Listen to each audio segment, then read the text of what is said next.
uma célula. Então, de repente, eu sou uma célula de Deus, e se eu pudesse sair de dentro do corpo de Deus e olhar ele de fora, eu ia dizer, poxa, conheci Deus. Márcia, a senhora pode falar para a gente a sua experiência e o seu tempo dentro da gnose?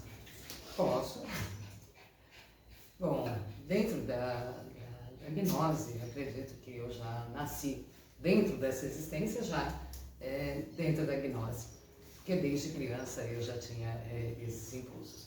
Mas há uns 35, 38 anos atrás, eu me encontrei, né, e encontrei o movimento gnóstico, que foi trazido pelo venerável mestre Samael Weor. E naquele momento eu soube, né, que era o meu lugar, porque eu já havia passado por diversas escolas, enfim, eu sempre fui uma buscadora, era uma buscadora, até o momento que eu cheguei no movimento gnóstico. Quando cheguei no movimento gnóstico, isso há 30 e poucos anos atrás, nem me recordo precisamente, mas em média isso. Então foi o momento que eu me encontrei, então eu deixei de ser uma buscadora, né? Eu passei a ser uma encontradora. Então hoje ainda sou uma encontradora, porque a cada experiência que eu vivo, eu vou encontrando cada vez mais, né? O aprendizado, ele é como se fosse eterno mesmo, né? A cada momento a gente pode estar sempre aprendendo mais e experienciando mais e melhorando mais e absorvendo mais e desenvolvendo, né? Porque conhecimento, que é a tradução da palavra gnose, né? Gnosis, que vem do grego, que é o conhecimento, ele vem de conhecer. Então, conhecer, ele vem exatamente desta experienciação, né? De experimentar, de realmente vivenciar. Então, gnose é 100% prática, né? Então, ela se aplica a tudo, né? Seja nas religiões, seja em qualquer movimento, seja ele filosófico, seja ele material até, né? Em todas as formas de pensamento, em todas as formas está ali o conhecimento. Que não adianta uma pessoa ser, por exemplo, ela dizer, eu sou católico. Se ele não tem a experienciação, se ele não experimenta a religião que ele tem, ele não conhece a religião que tem. Então, logo, ele não pode desenvolver e nem se desenvolver dentro desta religião, né? Então, dentro da gnose a gente diz que todas as religiões, cada uma é uma pérola engastada, né, no colar da existência. Então todas elas têm aquilo que é bom.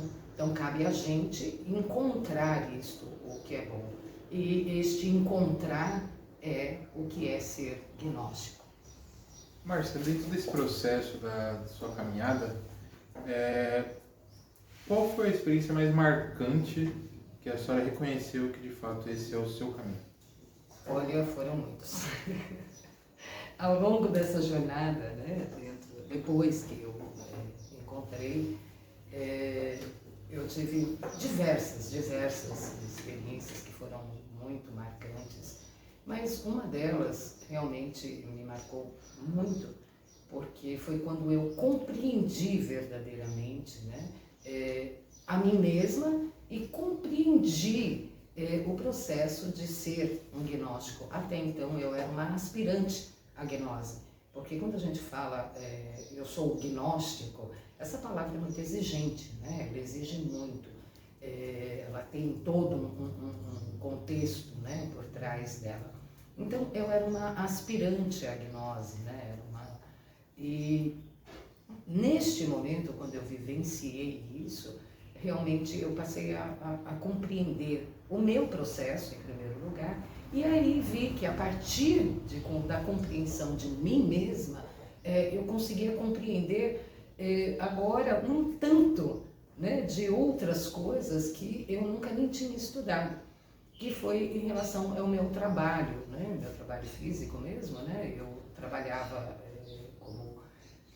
lá dentro de um laboratório de diagnóstico e estava fazendo um exame de sangue neste dia. Eu estava no microscópio vendo algumas células e naquele momento eu tive um insight e de realmente me perguntar, se uma célula dessa estivesse fora do meu corpo e ela pudesse me ver, eu acho que ela ia achar que eu sou Deus, que eu sou o Deus dela, se ela vivesse dentro de mim, porque são tantos milhões de células que parece um mundo, né? Dentro da gente, um universo. E naquele momento eu parei e falei, mas é um universo mesmo, né? Nós somos um universo. Então todas aquelas células, cada uma tinha uma função, e as células que compunham todo o processo cardíaco, outro cerebral, neurológico, outros, né, ósseos. E aí eu fui entrando dentro disso e fui vendo que este universo interno, né, físico, e aí eu realmente comecei a compreender este processo de Deus, porque até então Deus para mim era algo assim, um tanto abstrato. E aí eu me coloquei no lugar de uma célula. Então, de repente, eu sou uma célula de Deus, e se eu pudesse sair de dentro do corpo de Deus e olhar ele de fora, eu ia dizer, poxa, conheci Deus. Então, esta foi uma das experiências mais marcantes que eu tive ao longo dessa caminhada. A senhora pode falar um pouco sobre a obra do mestre Samael? Tem um ditado muito antigo que diz que o homem só é completo depois que ele nasce, cresce, casa e escreve um livro. Isso é real dentro da vida do mestre Samael? Sim, eu vou até fazer uma partezinha, porque meu pai ele sempre dizia que a vida só está completa quando o homem nasce, cresce, fica bobo, casa e depois ele morre. Mas dentro do que o senhor perguntou, a obra realmente dentro da gnose, né, dentro do que é o conhecimento em si mesmo, existe algo que se chama hierarquia. Mas não como a gente conhece por aí, né, esse processo hierárquico ou de um mandar no outro, né? Na realidade, dentro da gnose, nós vemos a hierarquia de uma forma onde sempre, imediatamente, tem alguém no degrau acima e um no degrau abaixo. Então, aquele que está naquele degrau ali do meio, ele recebe daquele que está no degrau acima e imediatamente ele deve transmitir para quem está no degrau abaixo. E sucessivamente, então, todos vão caminhando e subindo estes degraus.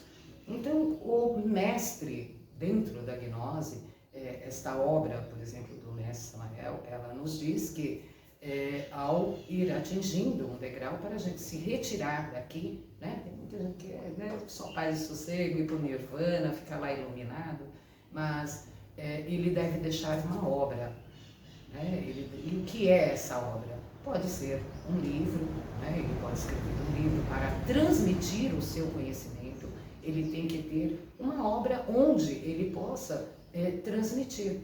E dentro da gnose, o discípulo ele tem que estar à altura de mestre, né? Para um mestre se retirar, ele tem que ter um discípulo já que esteja à altura de mestre, para receber a obra e dar continuidade nisso, né? Isso até na Índia, por exemplo, a gente chama de sucessão discipular, né, onde vai sendo transmitido o ensinamento. Quando esta linha, né, de sucessão discipular é quebrada, então o ensinamento se perde. Então se diz que o mestre tem que retornar para restaurar esta linha, para que o conhecimento ele não se perca, né, a verdade não se perca. Então, quantos avatares, não só o mestre Samael, diversos avatares vieram exatamente com este intuito de restaurar sempre a verdade, né, do caminho a ser seguido, o caminho da iluminação, o caminho da liberação, né, de se tornarem pessoas livres, uma humanidade livre, né, não ter mais as amarras, né, e viver aquilo que é real. Então, isto é a obra ao qual o mestre Samael veio, trouxe, restaurou, abriu, né, o livro da verdade para que o ensinamento não se perdesse, para que a verdade não se perdesse. E aí, quando ele tinha um discípulo à altura já de mestre, então ele se retirou e esta obra vem prosseguindo até os dias de hoje. Márcia, quando a senhora começou a divulgar, a difundir o conhecimento, né, a gnose? Por volta de 1990, 92, eu comecei a dar conferências públicas, né? Então eu comecei a divulgar muito mais, né, a gnose, que é quando eu comecei a compreender, né, esse processo de mim mesma, né? Esse processo ao qual eu mesma estava aprendendo de mim. Então, quando eu comecei a aprender de mim, me recordar de mim mesma, de todos os meus processos, eu comecei a transmitir isso, isso começou sempre no meu âmbito familiar, né, que eu comecei, e normalmente são ideias que não são muito aceitas, né, dentro do âmbito familiar, porque se segue, né, na minha família, tinha espíritas, tinha católicos, tinha evangélicos, e era um pensamento diferente, era um pensamento de liberdade, né, de realmente ser livre, mas, como diz a lei do karma, você tem que ser responsável por aquilo que você faz, pelas suas ações, né? Hoje a gente chama isso de karma yoga. Você tem que se tornar responsável por isto, não só culpar a Deus por aquilo que você ganha de bom ou de ruim, né? Ah, foi Deus que me deu, ou Deus está me castigando, ou então, não, assumir a responsabilidade em torno daquelas suas ações, daquilo que se pensa, daquilo que se sente e daquilo que se faz. Então, eu comecei a ter este tipo de pensamento, que não era mesmo muito aceita, né, no seio familiar, nesta época. Eu tive meu pai que me apoiou, sempre me apoiou, né, dentro desse processo, embora ele não partilhasse da mesma fé que eu, e eu não partilhasse da mesma fé que ele, né? Ele era, na época, espírita, e eu estava seguindo um outro caminho, que era este caminho da iluminação. Então, mas ele sempre me apoiou. E minha madrinha, que me apoiou muito, né? Ela, neste processo, ela me dava muitos livros esotéricos, e eu comecei a ler, comecei realmente a me engajar nisso, e comecei a difundir isso. Aí logo comecei a passar, a transmitir para os meus amigos, né? Os meus conhecidos, enfim. E isso foi facilitando. E dentro do movimento gnóstico, ao qual eu tive a honra de pertencer, tinha, né, como hoje eu aplico, as conferências, e tinha os fogueiros. E eu me dava muito bem com os fogueiros, eu tinha uma boa oratória, e aí as conferências que eram públicas, eu sempre era convidada a fazer as conferências públicas. E realmente para mim era uma honra poder representar, né, falar sobre este conhecimento que tinha transformado a minha vida. Então eu queria falar, então sempre que eu era convidada eu ficava muito feliz, dava pulos de alegrias. E aí eu tive uma conferência pública ao qual tinham 600 pessoas. E assim eu vi que as pessoas, elas absorviam aquilo que estava sendo dito, a despeito delas irem praticar ou não, delas se tornarem gnósticos ou não, aquilo servia para a vida delas, né? Então, dentro da gnose, a gente não tem este interesse que o indivíduo tenha que, porque eu falei, ele tem que se tornar um gnóstico. Não, contanto que ele aprenda a conhecer a si mesmo e consiga ser, a cada dia, uma pessoa melhor. Então foi nessa época, mais ou menos, que eu comecei a difundir a gnose. A senhora falou da família, né? Que esse processo não era muito aceito dentro da família, que as pessoas, cada um tinha um pensamento, uma forma, e às vezes até alguns rechaçavam. Então, qual é a visão da gnose, visão gnóstica da família diante do sistema familiar que a gente tem hoje? São duas coisas que são diferentes na realidade, né? Nós temos o sistema familiar, que infelizmente hoje está quase falido, ou falido, né? Este sistema como sistema, e temos as relações familiares, né? Então, dentro da gnose, ou seja, dentro do conhecimento, as relações familiares, elas se dão num âmbito onde ela tem que partir de um princípio do respeito, em primeiro lugar, né? A gente deve respeitar o outro, né? Independente, né? Se ele convive ou não com a gente, se ele tem um laço com a gente, né? Então, essa relação deve partir desse princípio do respeito, né? E dentro do sistema familiar, hoje, eu digo falido, por quê? Porque a gente vê que, se foi o meu irmão ou foi o meu sobrinho que fez errado, então eu defendo, né? Dentro deste sistema, porque simplesmente pelo fato de ser da minha família. Então, dentro da gnose, estas relações familiares, elas não podem ser coniventes com o delito, né? Ela não tem uma conivência com o delito, então, independente do laço que tenha.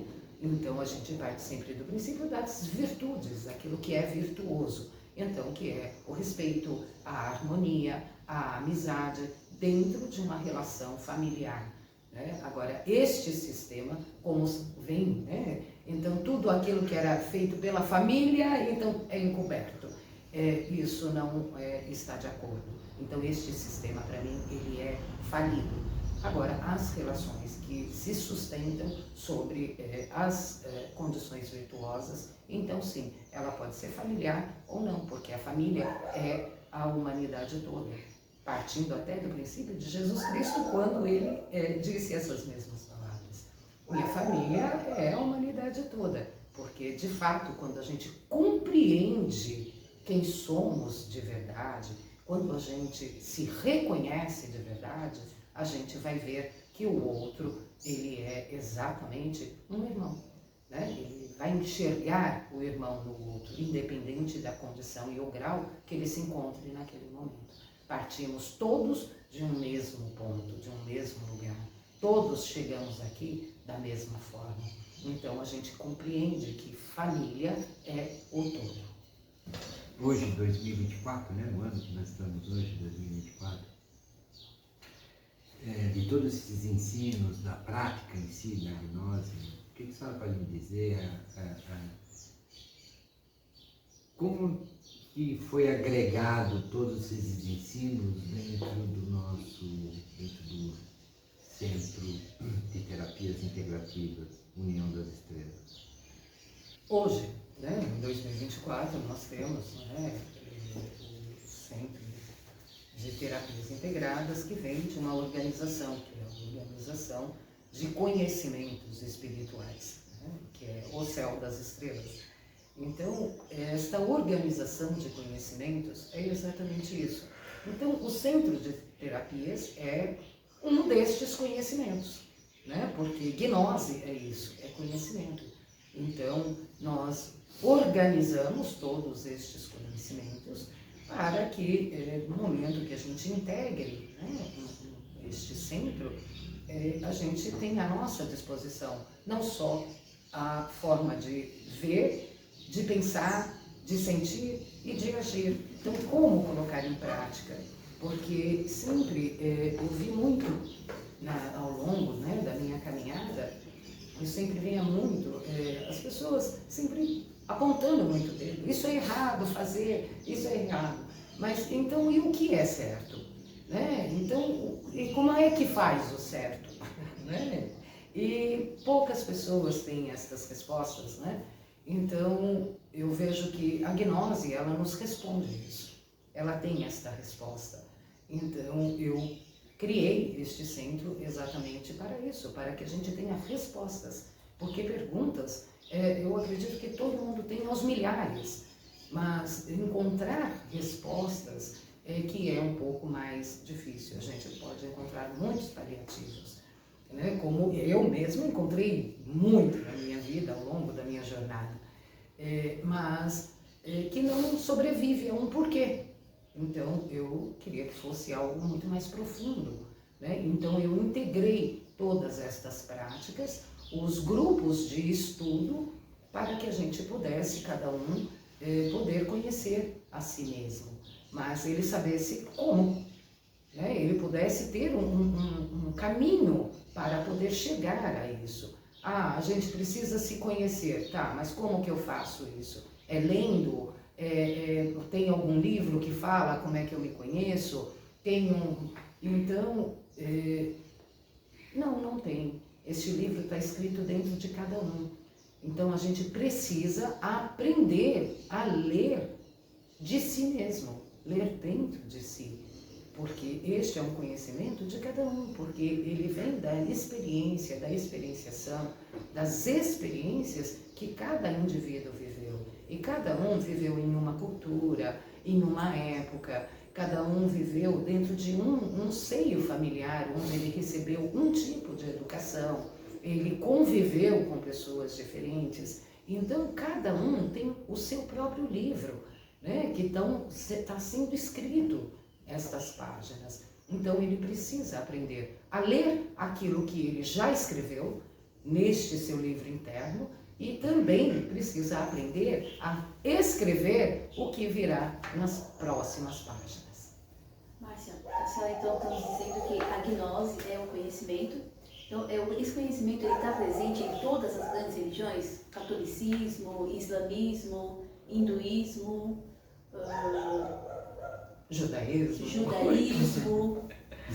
Está presente em todas essas grandes religiões? Exatamente.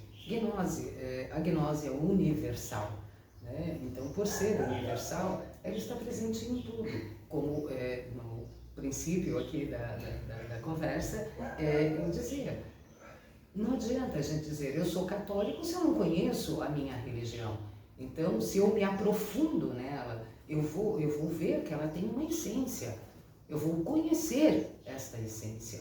Onde conhecimento é diferente de sabedoria, né? Isso é bem bom a gente saber, né? A gente discernir isso, né? A sabedoria é uma coisa, conhecimento é outra, né? Se adquire conhecimento através da sabedoria, mas se adquire sabedoria através do conhecimento. Então, são coisas que estão interligadas, mas que são diferentes. E dentro de cada religião está ali presente a essência de cada, né? Então, o conhecedor é que deve ir se aprofundando. Então, ela está... E a gnose, ela se expressa publicamente através de escolas, de tempos em tempos. Né? Por quê? Porque o tempo é um movimento, né? Ele está em constante movimento. Né? No século passado, se tinha um tipo de cultura, um tipo de formas, né? Hoje já é outro. Então, este movimento, a gnose, ela acompanha. Então, ela já se expressou através dos cátaros, dos templários, dos essênios, da própria maçonaria, Rosa Cruz, em todos esses aspectos, mas principalmente dentro do cristianismo, a todo tempo, né? O cristianismo está ali imbuído de muito conhecimento. Ainda hoje, eu vejo pessoas debatendo sobre quem era, quem foi e o que fez Jesus Cristo. Há pessoas ainda hoje que dizem que será que existiu ou será que não existiu? 2000 anos se passaram, né? Então, a gnose, ela vem sempre se expressando através do conhecimento dentro de cada religião e de cada pensamento filosófico. A gnose está presente ali em tudo. Dentro desse presente em tudo, tem um jogo bem interessante indiano que eu pude experienciar através da senhora, compartilhar desse jogo, uma Mahalila, que eu pude ver a gnose ali. A senhora pode falar do jogo Mahalila, a gnose, como que eles estão caminhando junto? O Mahalila é bem interessante, né? É um jogo milenar que ele foi trazido, né, aqui para o Ocidente. Harish Johari e teve quem traduziu, né, este jogo aqui para a gente, mas ele é um jogo hindu. E se diz dentro, né, dessa tradição que foi o próprio Senhor Vishnu, né, quem enviou isso através de seus avatares para que as pessoas pudessem ter uma clareza sobre quem elas são.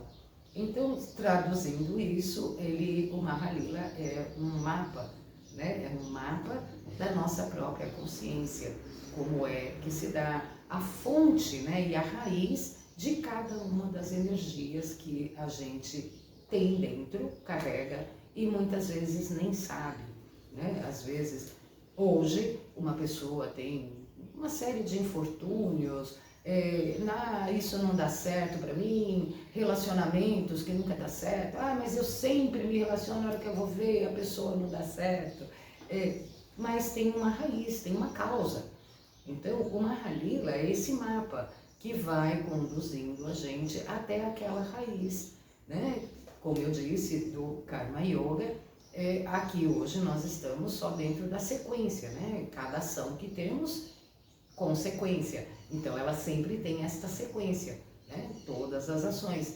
Então, hoje, às vezes, a causa está tão lá atrás que a gente já não sabe mais onde está, como começou, por quê, a gente não sabe. Então, o Mahalila, ele vai nos conduzindo através deste mapa, né? Até esta fonte, né? A fonte, a raiz, muitas vezes, dos nossos problemas, hoje, está passados bem distantes que a gente já não se lembra. Então, o Mahalila faz isso. Então, a gnose dentro do Mahalila, ela é o todo do Mahalila, porque este conhecimento, ele transcende esta condição meramente física, da gente saber que a nossa mente trabalha isso, tem neurônio, tem neurotransmissor, né? A ciência nos explica isso, e está ótimo, né? Explica muito bem, por sinal.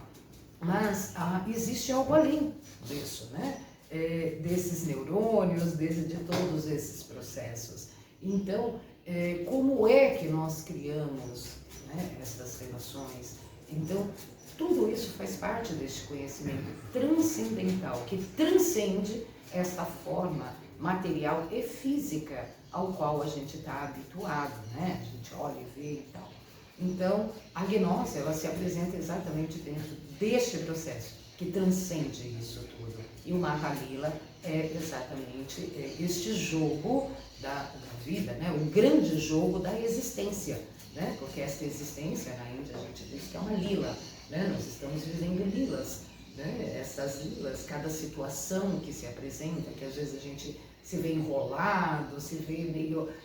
ou não, que às vezes a gente prospera muito dentro daquilo, é uma lila, né? Então, o Mahalila é este grande jogo, este grande jogo da existência, que transcende, né, através do conhecimento, esta forma só e meramente física que a gente conhece.